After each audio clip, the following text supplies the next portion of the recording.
Como vos disse no início desta celebração, o quarto domingo da Quaresma é conhecido pela palavra em latim chamado Domingo Gaudete, que vem da palavra gaudium, que quer dizer alegria.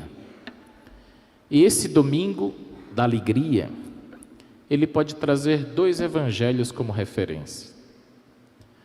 O de São João, que é a cura do cego de nascença, que recupera não só a vista, ele recupera a vontade de ver Jesus e uma vida nova. Ou então, traz a parábola do Pai Misericordioso, que é esta parábola que vocês ouviram de Lucas, capítulo 15. Essa parábola, erroneamente, ficou conhecida como parábola do filho pródigo. Mas o nome correto não é parábola do filho pródigo, porque não é o filho pródigo o centro dessa história. Quem é o centro dessa história? O pai. É o pai quem faz a diferença nessa história.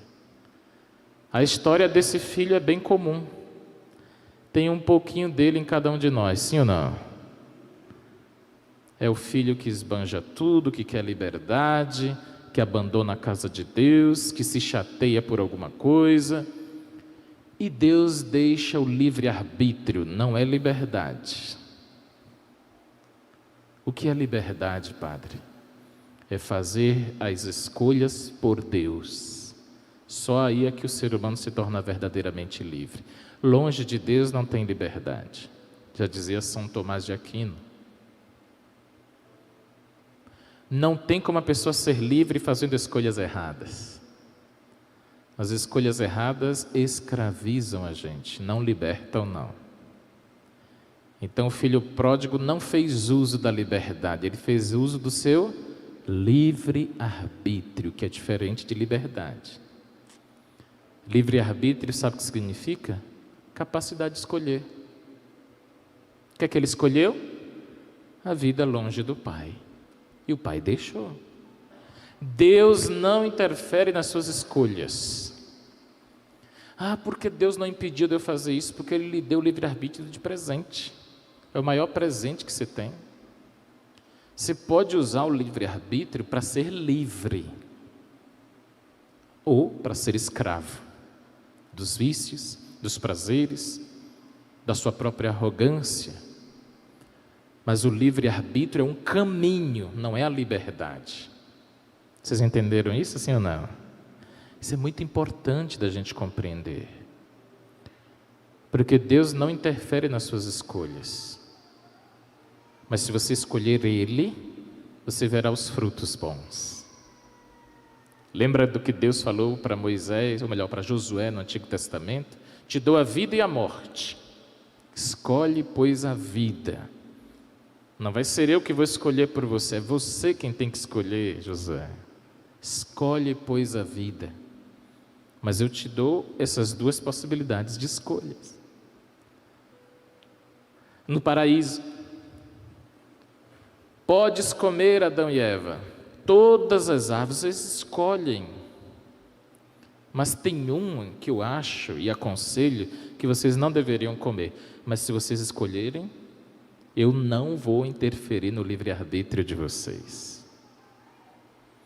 Olha que coisa interessante, que a gente reclama muitas vezes, como eu já fiz, né, que Deus deixou eu fazer isso. Não foi Deus, foi eu que escolhi fazer isso. Ele permite porque Ele me ama. Eu não sou um boneco na mão de Deus. Eu não sou um fantoche na mão de Deus. Ele me respeita a minha liberdade, minha capacidade de escolha. Isso é muito bonito, meus irmãos, mas ao mesmo tempo muito perigoso. Das escolhas que eu faço na vida, é que eu sou a pessoa que sou hoje. Coloque a mão no seu coração e diga assim: eu sou a soma das minhas escolhas. Vamos lá. Pronto. A pessoa que você é hoje é uma soma de todas as suas escolhas que você fez ao longo de sua vida. Você tem quantos anos de idade? Fala baixo assim. Pronto. A idade que você tem hoje é a soma de suas escolhas que você fez. Certas e erradas. Mas você escolheu. Escolheu casar com essa pessoa que está do seu lado, não casar com aquela outra. Escolheu vir à missa hoje, não 10 horas, não 7 horas. Escolheu muitas coisas na sua vida. E isso, meus irmãos, é um presente do livre-arbítrio. O filho pródigo escolheu. E Deus respeitou, o pai respeitou. Mas ele também escolheu voltar. Quantos empregados do meu pai têm pão com fartura? Olha o que passou na cabeça dele, né?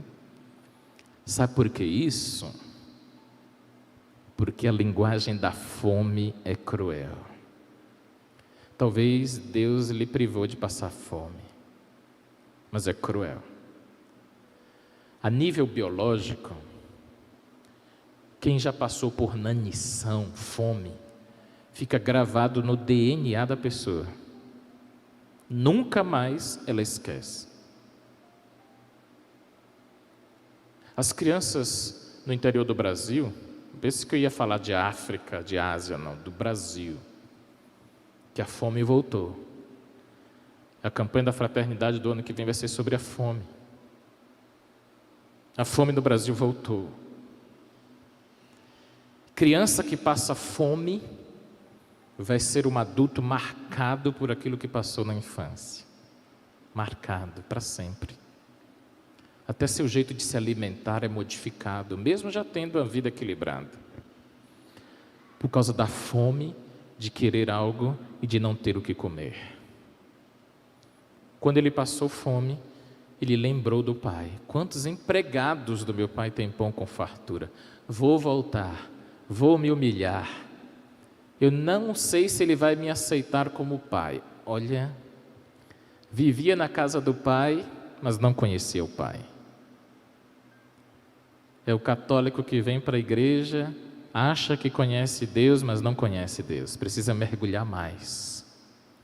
Esses dois filhos, o filho pródigo e o irmão mais velho, viviam na casa do pai, mas não sabiam quem era o pai. É possível isso, sim ou não? Sim. O filho mais novo, quando pensou em voltar, ele disse: eu não sei se ele vai me aceitar, acho que ele não vai me aceitar pelo que eu fiz com ele. Só se pede a herança de quem morreu, né? E quando ele pegou a herança, ele disse: meu pai, o senhor para mim morreu, então me dê minha herança, que é meu direito. Então ele matou simbolicamente o pai, né? Depois ele voltou: meu pai não vai me aceitar. E para surpresa dele, Deus, Jesus, desenhou Deus como Ele é. Nós falamos de Deus por analogias, ou do que ouvimos falar, ou do que lemos. Jesus fala de Deus como Ele de fato é. O pai, quando viu o filho longe, correu ao seu encontro, encheu-se de compaixão e cobriu o filho de beijos. Olha que coisa interessante que é a imagem de Deus para Jesus, né? É um pai que não vê os erros, mas está mais preocupado com o pecador do que com o pecado. Repita depois de mim: Deus está mais preocupado com o pecador do que com o pecado. Vamos lá. Com o pecador do que com o pecado. Às vezes até você se confunde. Você dá mais atenção ao seu pecado do que no que Deus quer fazer na sua vida, sim ou não? Deus quer fazer um milagre na sua vida e você fica: mas eu fiz isso, eu fiz aquilo. E Deus quer lhe restaurar. Ele está mais preocupado com você do que com o que aconteceu ou do que com o que você fez. Ele ama o pecador. Ele não quer a morte do pecador. Ele quer que o pecador sempre volte. Por isso que é importante a confissão. Toda confissão é uma volta para Deus. Uma volta aos braços de Deus. Porque esse abraço que Jesus desenhou nessa parábola, aqui na minha sala de confissões, eu ganhei ano passado um quadro bonito que retrata, que desenha, melhor dizendo, esta cena do filho descalço, sujo, e do pai com sua nobreza, mas também com sua humildade, abraçando o filho, como se dissesse assim: eu não tenho nojo de você. Entenderam isso? Você tem vergonha, mas eu não tenho vergonha de você. Eu te abraço. O que os outros vão falar não me interessa. Não me interessa. Você é meu filho, não é filho dos outros, não. Então eu vou te abraçar. O que os outros vão comentar não interessa. Essa alegria e concepção de Deus, imagem de Deus, é a mais importante da Bíblia. Essa historinha de Jesus, vou chamar historinha, mas ela é a mais importante de todos os evangelhos. Eu já tenho alguns anos que eu prego retiro de uma semana só sobre esses textos do evangelho. Só sobre isso que vocês acabaram de ouvir. Tamanha riqueza e profundidade do que é essa história de Jesus. Ele é o maior contador de histórias que já existiu e que existirá. E essa é a história mais perfeita que já existiu e que existirá. Ninguém jamais desenhou Deus dessa forma. Só Jesus. Porque Ele sabe, Ele conhece, Ele é Deus. E para concluir, meus irmãos, não foi só o filho pródigo que não conhecia o pai. O irmão mais velho também não conhecia. Quando você chegar em casa, você releia esse texto bíblico, como eu disse, é o mais importante dos evangelhos. A história poderia ter terminado no versículo 24, quando o autor sagrado diz assim: e começaram a festa. Mas o versículo 25 traz o personagem muito conhecido de todos nós, e às vezes muito presente dentro de nós, que é o filho mais velho ciumento. E não pense que ele tinha ciúmes do seu irmão mais novo por causa de coisas grandiosas, não. Ele revela na sua raiva, no seu ciúme, o motivo da inveja. Sabe qual é o motivo da inveja? Deixa eu ver aqui qual é o versículo, meu Deus. Versículo 30. Ele diz assim: quando a gente está com raiva e que a gente explode, a gente fala mais da gente do que dos outros, sabia? E o filho mais velho, quando o pai foi tentar trazer ele para dentro da casa, ele se revelou: eu trabalho para ti há tantos anos. Quer dizer, eu não estou na casa de Deus servindo, não. Eu não estou aqui por amor, não. Eu estou por aqui por obrigação, por trabalho, para depois te reivindicar coisas que eu quero. Entenderam? Ele não estava por amor. Ele estava por trabalho.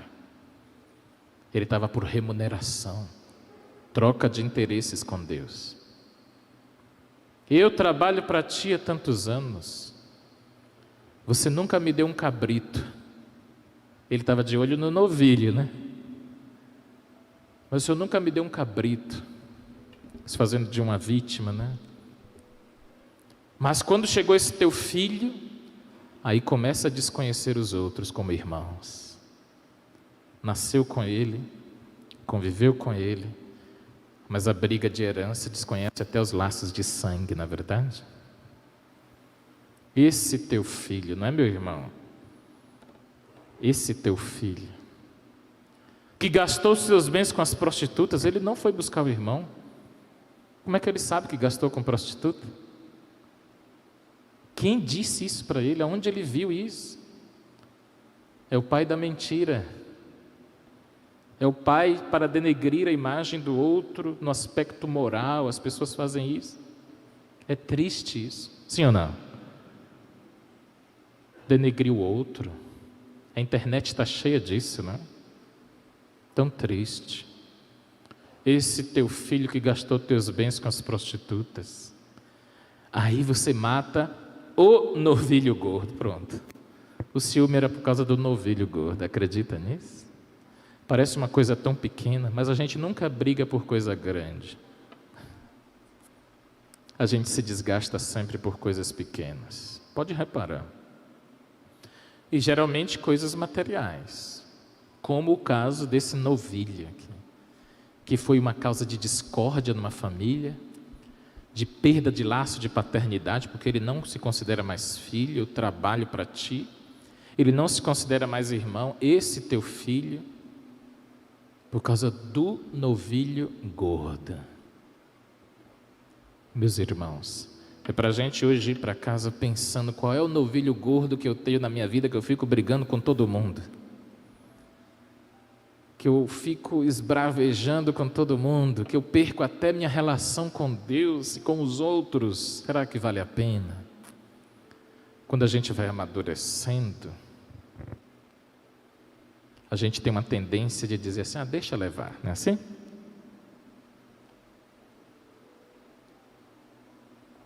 Não pega a minha blusa do Corinthians.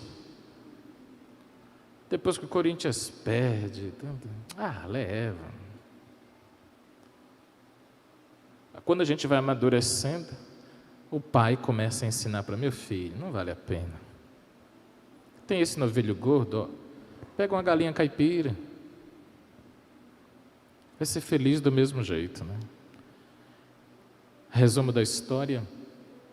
Esta parábola do Pai misericordioso é a revelação da imagem de Deus, que vai atrás de um filho, que vai atrás de outro filho, que busca um, que vai na porta buscar o outro, que ouve desaforos, que às vezes a gente briga com Deus, e mesmo assim Ele fica ali querendo nos convencer a entrar para a festa. E que festa é essa? A festa do perdão e da vida. A festa que pode nos restaurar a verdadeira alegria, porque estamos no domingo da alegria.